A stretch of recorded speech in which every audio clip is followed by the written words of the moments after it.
A principal notícia, o principal destaque desses desdobramentos da guerra na Ucrânia nesta quarta-feira foi essa votação em Assembleia Geral da ONU que condenou a anexação feita pela Rússia dos 4 territórios ucranianos. Uma anexação que desde o início foi considerada ilegal pelos Estados Unidos e por boa parte do Ocidente. O que chama a atenção é que o Brasil, que em votações anteriores na Assembleia Geral da ONU havia decidido se abster de apoiar ou não alguma decisão que se refere a essa guerra na Ucrânia, dessa vez votou pela condenação, porque, segundo analistas, isso foi claramente uma violação do direito internacional. Mas, na prática, o que essa votação significa para esse andamento da guerra? De que forma que isso pode impactar na guerra? A gente tem que deixar claro que a votação de hoje ela tem um outro objetivo, né? Na escrita do voto, a pergunta era se as votações realizadas nesses territórios a serem entrarem para o território russo, se essas votações eram legítimas ou não. Não foi a anexação em si, mas sim sobre as votações. E aí o Brasil votou dizendo que não era legal, né? Que não concordava com isso e fez muito bem. Ó. O Brasil o Itamaraty está de parabéns nessa gestão. Eu sei que às vezes é chocante o que eu digo aqui para as pessoas, mas é que eu vejo de maneira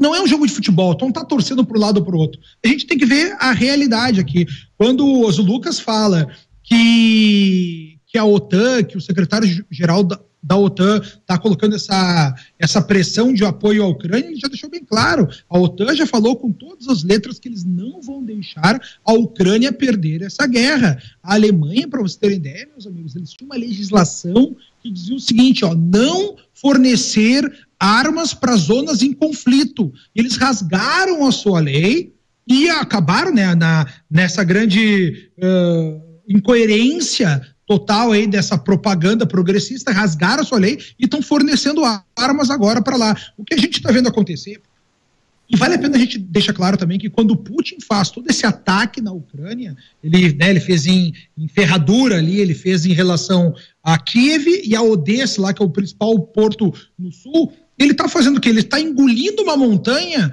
para depois defecar um ratinho pequenininho, que é ficar com o Donbass. Isso já aconteceu com a Crimeia, ele já atacou a Ucrânia toda e ficou com a Crimeia embaixo lá no primeiro momento. Então o que ele fez foi isso. Agora, o que ele está fazendo nesse momento é quase que um pedido de cessar fogo. Ele está dizendo, me entrega esses territórios e eu forneço a paz para vocês.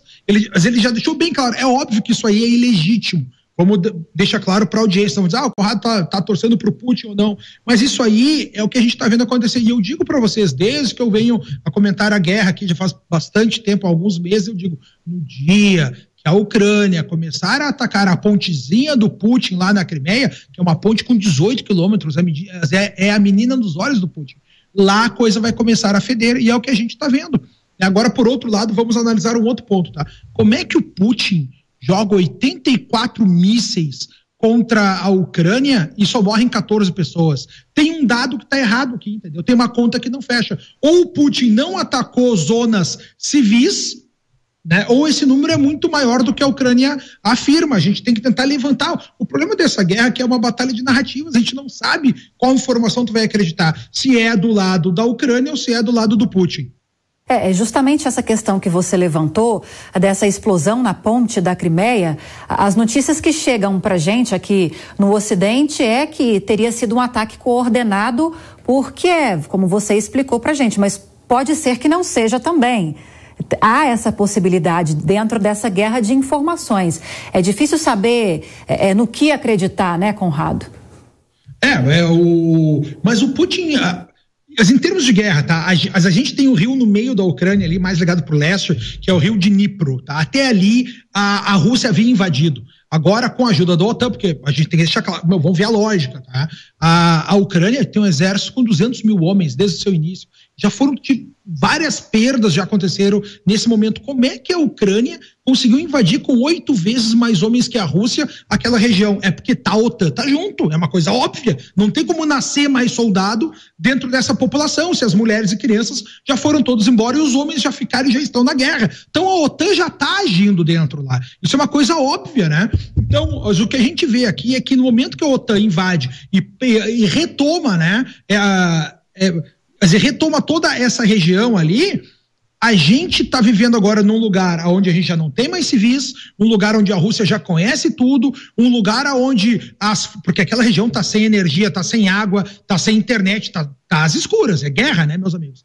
Então, a gente está com uma linha de suprimento nesse rio, então a Ucrânia está sem força para continuar invadindo dentro, a gente está chegando num ponto que essa guerra, como eu já falei para vocês outras vezes, que é boots on the ground, a guerra vai ficar cada vez mais feia naquele território, porque no momento que tu não tem mais civis, a Rússia, por exemplo, pode começar a entrar, que ela nem entrou ainda, com artilharia da aeronáutica, né, fazendo carpet bombing, aquele monte de bomba largando em todos os lugares. A gente não viu isso, né, nós não vimos isso acontecer ainda nessa guerra. Então a gente tem que deixar claro que os horrores da guerra estão vindo aos nossos olhos todos os dias. Não vejo como é que ela vai recuar no momento que o Putin já deu o seu ultimato.